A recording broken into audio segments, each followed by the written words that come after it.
हरे कृष्णा। मैं हूँ राधिका और एक बार फिर से आप सभी का हमारे YouTube चैनल पर हार्दिक स्वागत है। कान्हा जी की कृपा सदा आप सभी पर बनी रहे। आज देवउठान एकादशी भी है और आप सभी को देवउठान एकादशी और तुलसी जी विवाह की भी हार्दिक शुभकामनाएं। आज की इस कथा को सुनने के बाद आप सबसे पहले हमारे चैनल पर अपलोडेड तुलसी जी के विवाह की और देवउठान एकादशी की कथा भी जरूर सुनिएगा। और आप सभी से अनुरोध है कि मार्गशीर्ष मास में भी जिस तरह से आपने कार्तिक मास महात्म्य की कथाएं सुनी है, उसी तरह से मार्गशीर्ष मास महात्म्य की कथाएं भी हमारे चैनल पर सुनाई जाएंगी। और आपसे अनुरोध है कि इतना ही प्यार आप उन कथाओं को भी जरूर दीजिएगा। भागवत कथा जो कि रुकी हुई थी मार्गशीर्ष मास के पहले दिन से ही दोबारा से शुरू की जाएगी। अगर आप अपने अकॉर्डिंग कोई समय बताना चाहते हो तो समय बता दीजिएगा, नहीं तो जब भी मुझे सुविधा होगी उस समय मैं आपको वो कथाएं सुना दिया करूंगी और आपके पास जब भी समय हो आप सुन लिया कीजिएगा। आज रसपान कीजिए कार्तिक मास महात्म्य के अध्याय 26 का। साथ ही आप सुनेंगे भगवान कृष्ण की एक कुरूपा भक्त की कहानी। तो इससे पहले के अध्याय में आपने जाना था कार्तिक मास की उद्यापन विधि के बारे में। शौनक आदि ऋषियों ने पूछा, हे सूत जी, अब कृपा करके आप ये भी बताएं कि किसी दूसरे के द्वारा संकल्प करके दिया हुआ पुण्य ही लगता है या फिर बिना दिए हुए भी मिल जाता है। तब श्री सूत जी कहने लगे, हे ऋषियों, पाप और पुण्य दोनों बिना दिए हुए भी मिल जाते हैं। सतयुग में एक का किया हुआ पाप या फिर पुण्य कर्म सारे देश को, त्रेता युग में पूरे गांव को, द्वापर युग में पूरे कुल को मिलता था। परंतु इस घोर कलयुग में केवल पाप या पुण्य कर्म करने वाले को ही नहीं बल्कि उनके साथ जुड़े हुए लोगों को भी उनकी प्राप्ति हो जाती है। एक पात्र में साथ साथ भोजन करने वाले को पाप और पुण्य का आधा आधा भाग मिल जाता है। पापी के साथ मिलकर बैठकर भोजन करने वाले को भी उसका पाप लगता है। पुण्य कर्म करने वाले व्यक्ति के साथ मिलकर यदि भोजन किया जाए तो उसका पुण्य भी दूसरे को प्राप्त हो जाता है। दूसरे की निंदा करने वाले, सुनने वाले या फिर चिंतन करने वाले को भी बराबर पाप और पुण्य मिलता है। दूसरे का धन चुराकर दान देने वाला भी पाप का भागी हो जाता है। पाप या पुण्य का उपदेश करने वाले को छठा अंश प्राप्त होता है। प्रजा का छठा अंश राजा को प्राप्त होता है। इसी प्रकार शिष्य से गुरु, पिता से पुत्र और पत्नी से पति भी छठा अंश पाते हैं, चाहे वो पाप हो या पुण्य हो। परंतु पत्नी पति का आधा ही पुण्य पाती है। इस प्रकार बिना दिए हुए भी एक दूसरे को पाप और पुण्य की प्राप्ति होती है। अब इस संबंध में, हे ऋषियों, एक अत्यंत पुण्यदायी प्राचीन इतिहास सुनाता हूं, आप सभी ध्यान पूर्वक सुनो। एक समय उज्जैनी नामक नगरी में धनेश्वर नाम का ब्राह्मणोचित कर्मों से रहित, यानी कि जो कर्म ब्राह्मणों के लिए बताए गए हैं वह उन कर्मों को करता ही नहीं था, उन सभी पुण्य कर्मों से रहित एक जुआरी, मदिरा पीने वाला, वेश्यागामी, रसकमल और खाल बेचने वाला अत्यंत पापी ब्राह्मण रहा करता था। वह सामान खरीदने और बेचने के उद्देश्य से कई नगरों में घूमता फिरता एक बार महिष्मती नगरी में गया और वहां पर 1 मास तक ठहरा। एक दिन नर्मदा नदी के तट पर उसने जप तप करने वाले ब्राह्मणों का पूजन और शाम को श्री हरि के नाम का दीपदान महोत्सव भी देखा।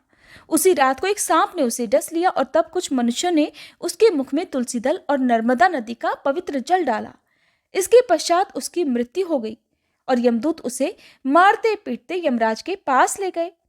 यमलोक में चित्रगुप्त ने क्रोध भरी दृष्टि से उस पापी की ओर देखते हुए यमराज से कहा कि महाराज, ये तो बड़ा पापी है और इसने तो अपने पूरे जीवन में एक भी अच्छा कर्म नहीं किया है। इसे तो कड़ी से कड़ी सजा मिलनी चाहिए। तब यमराज ने आज्ञा दी कि पहले इसे खौलते हुए तेल के कढ़ाव में डालो, उसके बाद मुदगरों से मार लगाकर कुंभीपाक नरक में डाल देना।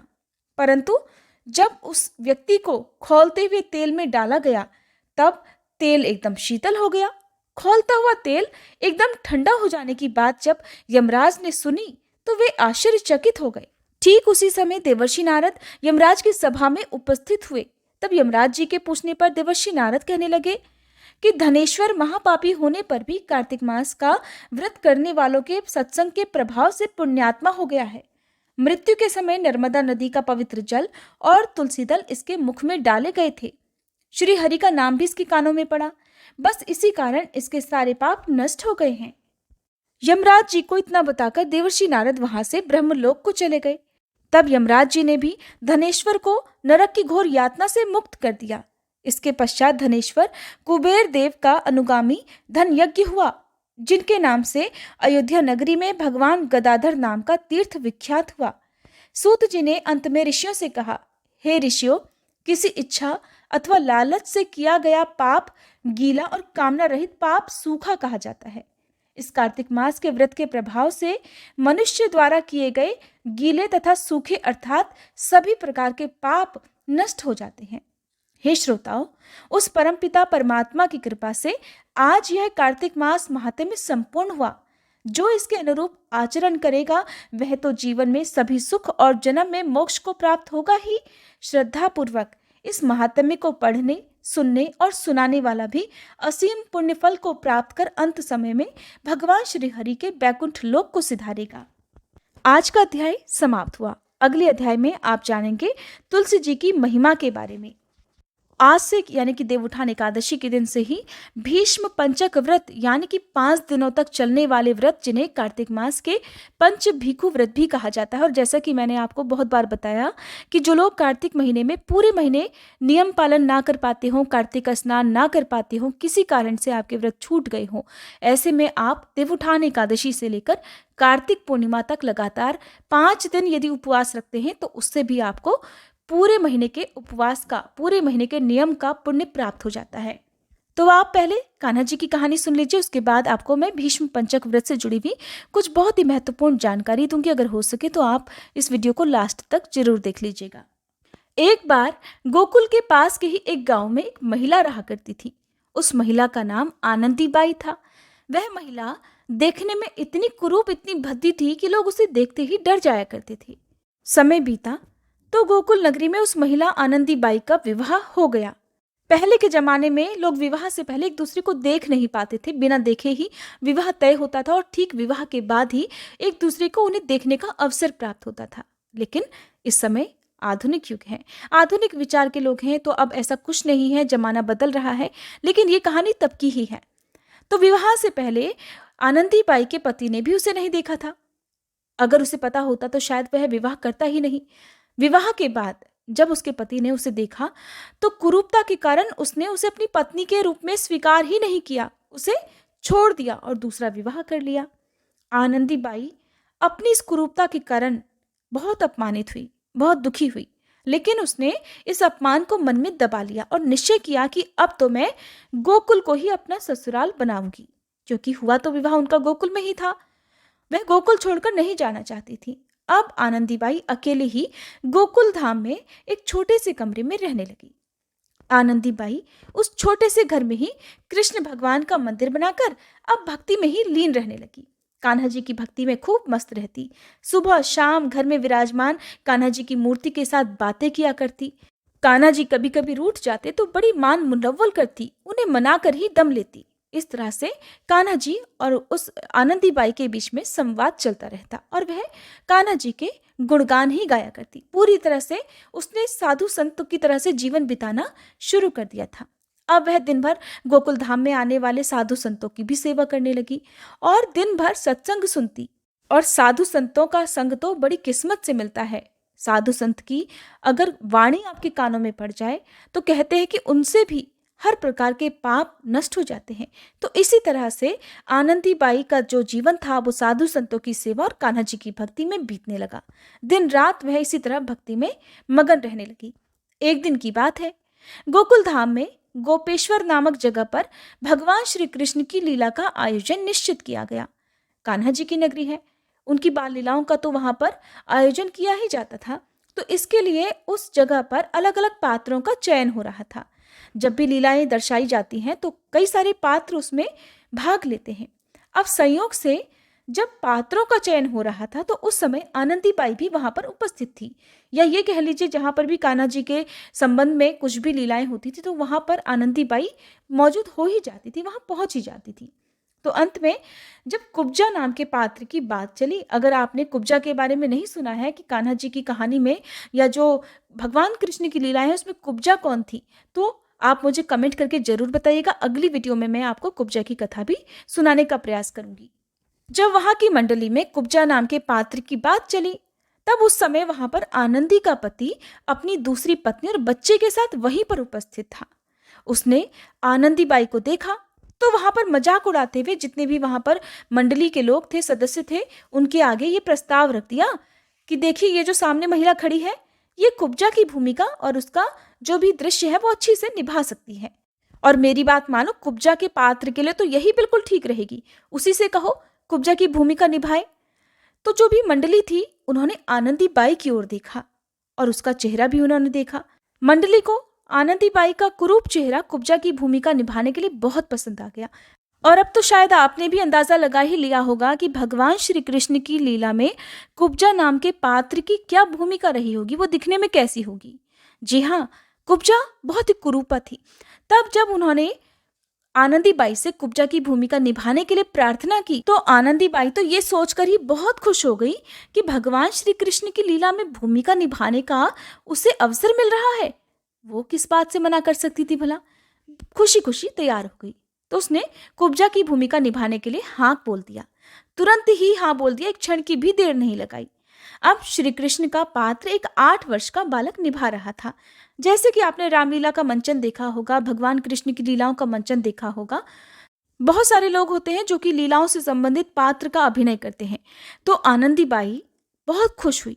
घर आकर कान्हा जी की मूर्ति को निहारने लगी, उनके सामने बैठ गई और मन ही मन विचार करने लगी कि मेरा कन्हैया आएगा और मेरे पैर पर पैर रखेगा और मेरी ठोड़ी पकड़कर मुझे ऊपर देखने को कहेगा। अब क्या था, आनंदीबाई जो दृश्य दर्शाने वाली थी, जो अभिनय करने वाली थी, उसकी कल्पना में ही खो गई। मन ही मन विचार करने लगी। ऐसा लगा जैसे वो साक्षात कुब्जा ही हो और उसके कान्हा उसके सामने आकर खड़े होकर उसकी थोड़ी पकड़कर उससे ऊपर देखने के लिए कह रहे हो। बड़ा सुंदर दृश्य था। आखिरकार श्री कृष्ण लीला को रंगमंच पर अभिनय करने का अब समय आ गया। और जब प्रभु की लीलाएं अपनी आंखों से देखने की बात हो तो भला लोग कहाँ पीछे हट सकते थे। बहुत भीड़ इकट्ठी हुई। बहुत सारे लोग कान्हा जी की लीला देखने के लिए एकत्रित हो गए। श्री कृष्ण जी की मथुरा गमन का प्रसंग चल रहा था। जब उन्होंने मथुरा जाने की तैयारी की थी, आप तो जानते ही हैं कि वो मथुरा क्यों गए थे, क्योंकि उन्हें कंस का वध जो करना था। तब नगर के राजमार्गों से श्री कृष्ण गुजर रहे थे कि रास्ते में उन्हें कुब्जा मिली। इस बात का जो वर्णन है ना, मैंने आपको भागवत कथा सुनाई थी, उसमें आपने जरूर सुना होगा। जो लोग भी हमसे बहुत पहले से जुड़े हुए हैं उन्होंने भागवत कथा में जब उद्धव वाला जो प्रसंग है उस समय आपने जरूर सुना होगा। अगर आपने नहीं सुना है तो फिर से एक बार कोशिश करूंगी कि मैं आपको जब भी भागवत कथा दोबारा सुनाऊं तो आप ये ध्यानपूर्वक सुने। बहुत विस्तार पूर्वक और बहुत ही खूबसूरत वर्णन है। तो जब नगर के राजमार्गों से श्री कृष्ण गुजर रहे थे तो सभी गोप गोपियां बहुत उदास थे, बहुत दुखी थे कि उनके कान्हा उन्हें छोड़कर मथुरा जा रहे हैं। वो तो एक क्षण के लिए भी उनका वियोग नहीं सह सकते थे। तभी रास्ते में उन्हें कुब्जा मिली। 8 वर्षीय बालक जो कान्हा जी का रोल कर रहा था, कान्हा जी का पात्र निभा रहा था, उसने कुब्जा बनी हुई आनंदीबाई के पैर पर पैर रखा और उसकी ठोड़ी पकड़कर उसे ऊंचा कर दिया, क्योंकि यही अभिनय होना था जो कि पहले से ही तय था। किंतु ये कैसा चमत्कार था। कुब्जा जो बहुत ही कुरूप थी, एकदम से उस बालक के स्पर्श करते ही सामान्य नारी के स्वरूप में बदल गई। उसकी वो कुरूपता एक क्षण में ही दूर हो गई। वहां पर उपस्थित सभी लोगों ने इस दृश्य को अपनी आंखों से देखा था। हर कोई वहां पर हैरान था कि ऐसा कैसे संभव है। आनंदीबाई की कुरूपता का पता तो सभी को था, लेकिन देखते ही देखते उसकी कुरूपता तो बिल्कुल गायब हो चुकी थी। ये देखकर सभी लोग अपनी दांतों तली उंगली दबाने लगे। आनंदीबाई तो भाव विभोर होकर अपने कान्हा की भक्ति में ही लीन थी। उसे कुछ भी सुध नहीं थी कि उसके साथ क्या हो गया है, बल्कि वह तो मन ही मन कान्हा जी से ही बात कर रही थी कि उसकी कान्हा जी ने उसकी ठोड़ी पकड़कर उसे ऊपर देखने के लिए कहा है। इन सब बातों से आनंदीबाई को कुछ भी फर्क नहीं पड़ रहा था। अब जब वह सुंदर हो गई, उसकी कुरूपता दूर हो गई, तब भी वह बिल्कुल पहले की तरह अपने कान्हा जी की भक्ति में ही लीन रहा करती। कोई कुछ भी पूछता कि ऐसा चमत्कार कैसे हुआ, तुमने ऐसी कैसी भक्ति की, तो बस वह सभी को केवल एक ही उत्तर देती, मेरे कान्हा की लीला है, मेरे कान्हा ही जाने। आनंदीबाई ने इसके लिए अपने पति को धन्यवाद दिया और ऐसा करने से वो पीछे नहीं हटी, क्योंकि अगर उसकी कुरूपता के कारण उसके पति ने उसे ना छोड़ा होता तो शायद उसके मन में कभी भी कान्हा जी के प्रति भक्ति नहीं जागती। कृष्ण लीला में कुब्जा के पात्र के चयन के लिए उसका नाम भी तो उसके पति ने ही लिखवाया था और इसके लिए वो अपने पति को दिल से आभार व्यक्त करती थी। आनंदीबाई हमेशा अपने पति और कृष्ण भगवान को धन्यवाद देती थी, उस पति को जिसने उसकी कुरूपता के कारण उसका त्याग कर दिया था, दूसरा विवाह कर लिया था और उसके साथ बड़ी खुशी खुशी रहा करता था। लेकिन आनंदी बाई को इन सबसे क्या मतलब? उसे तो अपने आराध्य देव के दर्शन जो हो गए थे। तो देखिए, भगवान की ये जो भी कथाएं हैं, ये हमारे जीवन में बहुत सीख देकर जाती हैं। हम जब भी कहीं पढ़ते हैं या सुनते हैं इस तरह के चमत्कारों की कहानियां, तो हमें बस एक ही बात ध्यान रखनी है कि स्थितियां परिस्थितियां चाहे कैसी भी हो, समय हमारे विपरीत हो, हमारे जीवन में चाहे भले दुख आ रहे हो सुख आ रहे हो, हमेशा हमारे मन में भगवान के प्रति भक्ति एक सी रहनी चाहिए। जीवन में चाहे कितनी भी खुशियां मिल जाएं, भगवान को कभी नहीं भूलना चाहिए। और आप जीवन में चाहे कितनी भी सफलता क्यों ना प्राप्त कर लें, आपको अपने पैर हमेशा जमीन पर ही रखने चाहिए, यानी कि आपको अपने संस्कारों से, अपनी भक्ति से और अपने भगवान से हमेशा जुड़े रहना चाहिए। और इस तरह की ये जो कहानियां मैं आपको सुनाती हूँ या अपने हिंदू धर्म में प्रचलित जो भी व्रत और त्योहार के बारे में मैं आपको बताती हूँ, आप सभी से बस मेरी एक छोटी सी रिक्वेस्ट है कि हमारे आने वाली जो पीढ़ी है, छोटे छोटे बच्चे जो आपके घरों में हैं, जो स्कूल जाते हैं, जो पढ़ते हैं, यदि हो सके तो ये कथाएं आप उन्हें जरूर सुनाया करें। समय समय पर अपने बच्चों को आप मंदिर में घुमाने के लिए जरूर लेकर जाया करें, ताकि उन्हें भी पता चले कि हमारे भगवानों से जुड़ी हुई जो भी लीलाएं हैं वो कितनी चमत्कारिक हैं। इससे उनके मन में एक तो भगवान के प्रति भक्ति बढ़ेगी और हमारे आने वाली जो भी पीढ़ी है वो हमारी संस्कृति को, हमारे विचारों को और हमारी जो पुरानी परंपराएं हैं, जो हमारे विश्वास का प्रतीक मानी जाती हैं, उनको वो आगे तक जारी रखेंगे। अब जानिए भीष्म पंचक व्रत यानी कि पंच भीखु व्रतों के बारे में। क्या क्या अनिवार्य नियम है जिनका पालन उन लोगों को जरूर करना चाहिए जो केवल 5 दिनों के व्रत रखने वाले हैं। तो धार्मिक मान्यताओं के अनुसार मंगल कामनाओं को पूर्ण करने वाला यह पंच भीखु नाम का व्रत सबसे पहले भगवान श्री कृष्ण ने किया था। महाभारत के अनुसार कौरव पांडवों के बीच युद्ध समाप्त होने के बाद पितामह भीष्म मृत्युशैया पर सूर्य देव के उत्तरायण होने की प्रतीक्षा कर रहे थे। तब पितामह ने 5 दिनों तक यानी कि कार्तिक मास के शुक्ल पक्ष की एकादशी से लेकर पूर्णिमा तक राजधर्म, वर्ण धर्म और मोक्ष धर्म पर महत्वपूर्ण उपदेश दिए। उन्हीं 5 दिनों की स्मृति में 5 दिन का भीष्म पंचक व्रत रखा जाता है। पांडवों ने भी इस व्रत को रखा था। मान्यता है कि जो भी सच्चे मन से इन व्रतों का पालन करता है वह समस्त भौतिक सुखों को प्राप्त कर अंत में मोक्ष को प्राप्त हो जाता है। इन 5 दिनों में भूल कर भी अपने से बड़े बुजुर्गों का अपमान ना करें, ऐसा करने से ये व्रत खंडित हो जाते हैं।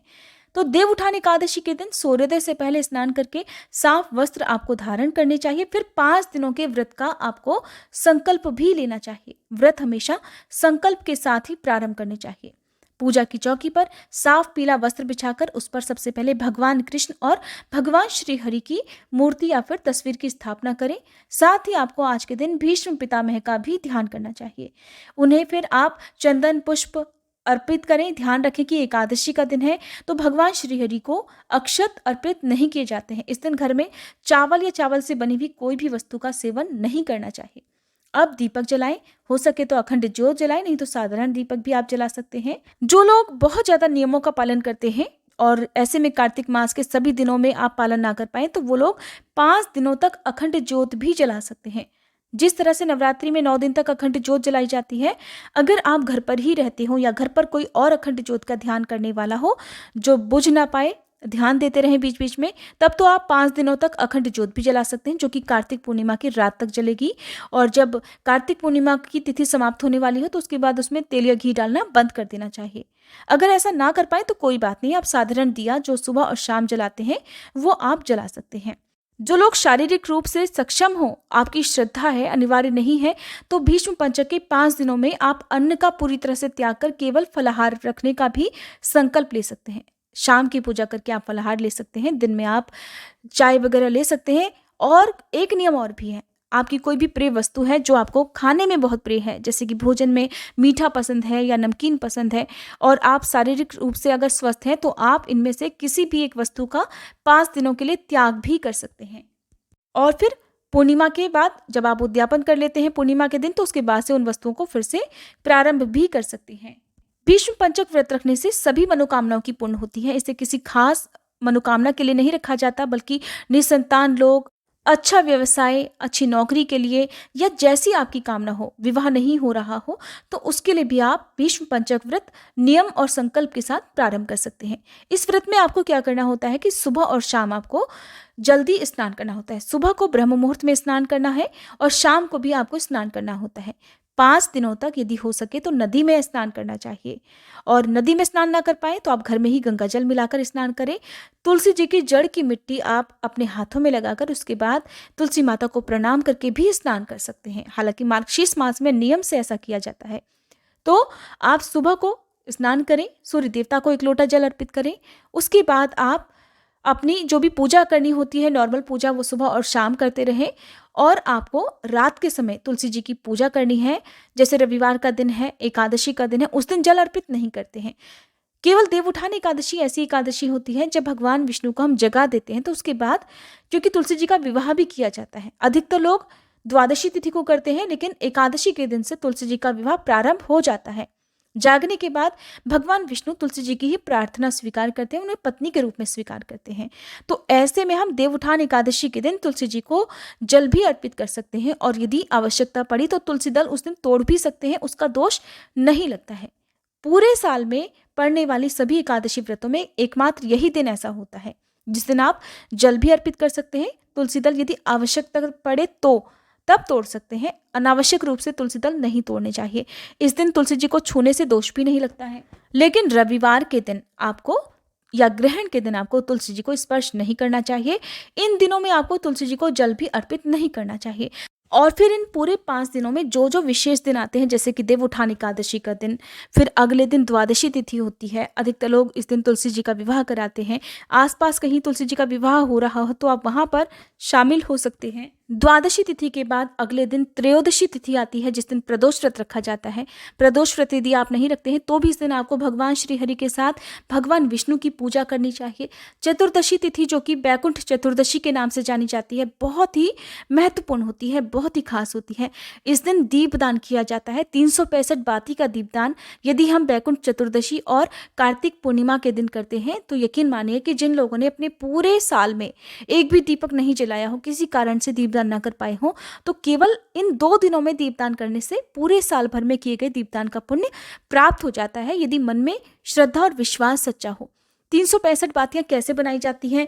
अगर नदियों में आपको दीपदान करना संभव ना हो तो घर पर गंगा जी का आह्वान करके घर में ही जल में दीपदान कैसे किया जाता है, बहुत ही सरल विधि से मैंने आपको बताने का प्रयास किया है। तो पहले तो आप हमारे चैनल पर अपलोड होने वाली इन वीडियोस को लगातार 5 दिनों तक तो जरूर देखिएगा। तो देखिए, इस तरह से आप क्या करेंगे कि सुबह और शाम पूजा करेंगे। शाम के समय यदि हो सके तो जो लोग तारा भोजन का संकल्प लेते हैं, तारा भोजन कर सकते हैं। तारा भोजन यानी कि शाम को जब आकाश में तारे दिखाई देने लगे तो तारों को अर्घ्य देकर उसके बाद शुद्ध सात्विक भोजन ग्रहण किया जाता है। इन 5 दिनों तक आप लहसुन प्याज का प्रयोग ना करें। भूल कर भी मूली का या फिर बैगन का सेवन ना करें। मूली का सेवन ऐसे में आप फिर कार्तिक पूर्णिमा के दिन ही कर सकते हैं, क्योंकि ये वस्तुएं हम 5 दिनों तक भगवान को भी अर्पित करते हैं। जिस दिन एकादशी होती है उस दिन हम मूली का, सिंघाड़े का, गन्ने का भोग भगवान को लगाते हैं, तो आप फिर पूर्णिमा के दिन इनका सेवन कर सकते हैं। शाम के समय अपने घर के मुख्य द्वार पर एक दीपक आपको जरूर जलाकर रखना चाहिए। सुबह ब्रह्म मुहूर्त में स्नान करके भी एक दीपक घर के मुख्य द्वार पर और तुलसी जी के पौधे में अवश्य लगाना चाहिए, जो लोग भी भीष्म पंचक व्रत रखना चाहते हैं। इनके अलावा आप आसपास जहाँ भी मंदिर हो, पवित्र वृक्ष हो, वहां पर दीपदान कर सकते हैं। बहते जल में दीपदान आप कर सकते हैं। यहाँ पर मैंने आपको 2 बातें बताई। अगर आप रख सके तो फलाहार वाले 5 दिन के व्रत रखें। फलाहार नहीं कर सकते हो तो शाम को केवल एक समय भोजन करने का आप नियम बनाएं। भोजन शुद्ध सात्विक होना चाहिए, लहसुन प्याज का प्रयोग ना हो। आपको तो कार्तिक मास के नियमों का पालन करना ही करना है। परिवार के सदस्यों से भी कहकर कोशिश करनी चाहिए कि भूल से भी बाहर लहसुन प्याज से बना हुआ भोजन ना ग्रहण करें, क्योंकि कार्तिक मास का जो पुण्य है वो सभी सदस्यों को प्राप्त होता है। अगर आप सामर्थ्यवान हैं तो पूरे 5 दिन तक लगातार आप थोड़ा थोड़ा, छोटा छोटा, जो भी आपकी सामर्थ्य हो उतना दान आप करते रहें। बहुत ज़्यादा दान ना दे पाए तो कम से कम गौवों की सेवा कर लें। गौवों को हरा चारा या एक रोटी और गुड़ भी यदि आप डेली खिलाएंगे या कुत्तों को खिलाएंगे तो उससे भी आपको दान का ही पुण्य प्राप्त होगा। यदि हो सके तो आप अपनी सामर्थ्य के अनुसार गर्म वस्त्रों का, अन्न का दान 5 दिनों तक करें। और यदि आप पूरे 5 दिन ना कर पाए तो कम से कम कार्तिक पूर्णिमा को तो आपको जो भी दान है अपनी सामर्थ्य के अनुसार वो करना ही होता है। दान आप मंदिर में या किसी निर्धन व्यक्ति को कर सकते हैं। किसी योग्य पात्र को ही दान देना चाहिए, तभी उसका पूरा फल प्राप्त होता है। भीष्म पंचक व्रत के अंतिम दिन यानी कि कार्तिक पूर्णिमा को आप उस दिन भी उपवास रखेंगे और रात के समय आप उद्यापन करेंगे। इस दिन पंचामृत का भोग भगवान को अवश्य लगाना चाहिए और फिर अपने व्रतों को स्वीकार करने का भगवान से आग्रह भी करना चाहिए, उनसे अनुरोध करना चाहिए कि वो आपके पूरे परिवार की रक्षा करे और आपको खूब सारी खुशियां प्रदान करे। तो ये थी भीष्म पंचक व्रत से जुड़ी हुई कुछ महत्वपूर्ण जानकारी। यदि आपके पास समय नहीं है तो आप केवल साधारण तरीके से भी जब भी आपके पास समय हो सुबह और शाम स्नान कर लें। पवित्र नदियों में स्नान करना संभव ना हो तो घर में गंगा जल मिलाकर आप जरूर स्नान करें। पूरे 5 दिन तक नहाने के पानी में थोड़ा सा गंगा जल और हल्दी मिलाकर यदि स्नान करते हैं तो उससे भी आपके ऊपर जो भी ग्रह दोष है वो दूर हो जाते हैं और आपको कार्तिक मास का पूरा पुण्य प्राप्त हो सकता है। अगर ये जानकारी आपको पसंद आई हो तो प्लीज़ वीडियो को लाइक करके हमारे चैनल पर अपलोड होने वाली सारी वीडियोस को देखना मत भूलिएगा।